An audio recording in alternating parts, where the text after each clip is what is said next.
here for other children. I'm here because I care. I'm here because children everywhere are suffering.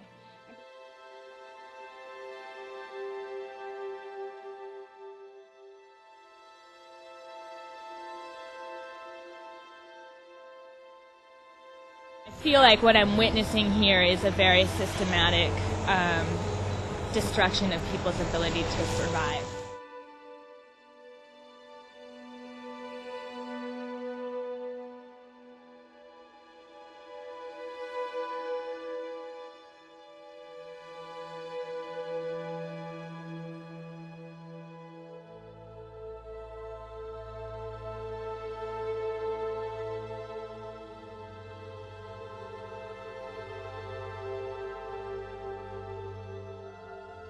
We had the lead investigator in that case say that it was his personal belief that they were at war with everyone in Gaza, including the peace activists.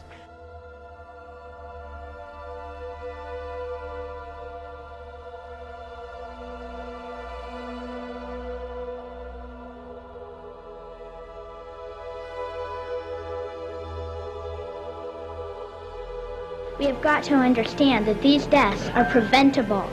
We have got to understand that people in third world countries think and care and smile and cry just like us. We have got to understand that they are us. We are them. My dream is to stop hunger by the year 2000. My dream is to give the poor a chance. My dream is to save the 40,000 people who die each day. My dream can and will come true if we all look into the future and see the light that shines there.